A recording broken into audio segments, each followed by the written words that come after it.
वंचित घटकासाठी नेहमी सातत्याने धावून जाणार ते आमचे सहकारी मार्गदर्शक आदरणीय राजेंद्र त्या स्पर्धेच्या बक्षीस वितरणासाठी कार्यक्रमासाठी उपस्थित असलेले त्या प्रशालेचे कॉलेजचे प्राचार्य आदरणीय तुमचे मित्र Patil sir, Dhure sir, Kamble sir, Paul madam आणि उपजिल्हा रुग्णालयाचे डॉक्टर, सन्माननीय डॉक्टर, समोर उपस्थित असलेले सगळे प्राध्यापक आणि स्पर्धेमध्ये जे भाग घेतलेले ते सगळे सर्व स्पर्धक, आज दादांच्या स्मृतीवृत्तात त्या सातत्यानं चालू असणारा या कार्यक्रमाचा चौथं वर्ष दादांचा विचार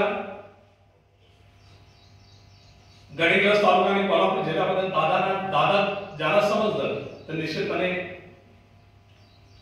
फार मोठं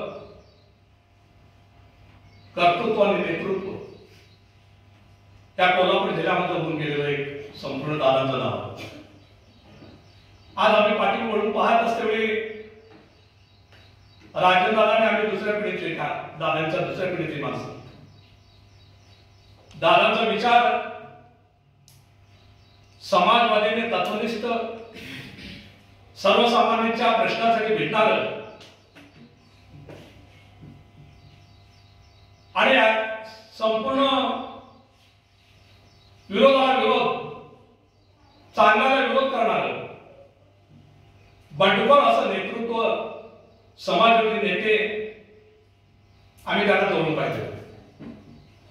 आम्ही ज्या वेळा ज्या वाटेला मी जात असतो त्यावेळी निश्चितपणे पावला पावलाला दादांचं स्मरण झाल्याशिवाय आम्हाला राहत अशी माणसं होणार नाही. माणसाच्या जीवनामध्ये सत्ता येते, संपत्ती येत असते.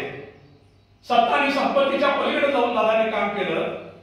त्या थोर अशा नेत्या त्याच्या स्मृतीला मी वंदन करतो.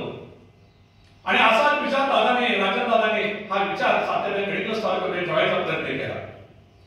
चिखलीकर सर बोलता बोलता म्हणाले, राजनदादाने गडिंग्लज तालुक्यामध्ये एक दादांच्या नावानं एक कुठंतरी एक शैक्षणिक संकुल उभा राहिला पाहिजे या मुद्द्यात हेतून सर्वसामान्य लोकांना शिक्षणाचं दालन खुलं करण्यासाठी म्हणून राजनदादाने खुलं केलेलं शैक्षणिक दालन गडिंग्लज तालुक्याला एक भूषणावं आहे.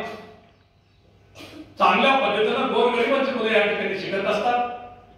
या ठिकाणी अध्यापन करणारे सगळे शिक्षक, प्राचार्य अनिल पाटील सर असतील, चिखलीकर सर असतील,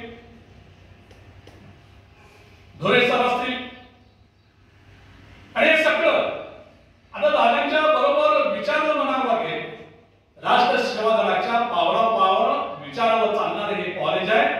या सगळ्या विचाराला आणि राजनदादा हे चालवलेल्या संपूर्ण विचाराला मी सलाम करतो. स्पर्धक या ठिकाणी आलेले महाराष्ट्रातून तुम्ही फार इच्छुक आहात. तुम्हाला निश्चितपणे चांगल्या पद्धतीने आरोग्य लाभो. अशाच पद्धतीने स्पर्धा टिकवण्यासाठी आरोग्य संपन्न ठेवण्यासाठी सुदृढ ठेवण्यासाठी अशा स्पर्धेमध्ये तुम्ही निश्चितपणे सहभाग टाकावं. आणि मला या ठिकाणी बोलवलं आणि माझ्यासारख्या पामराला या ठिकाणी बघून माझा यथोचित गौरवाने सत्कार केला त्याबद्दल मनापासून तुम्हाला धन्यवाद देतो. थांबतो. जय जय.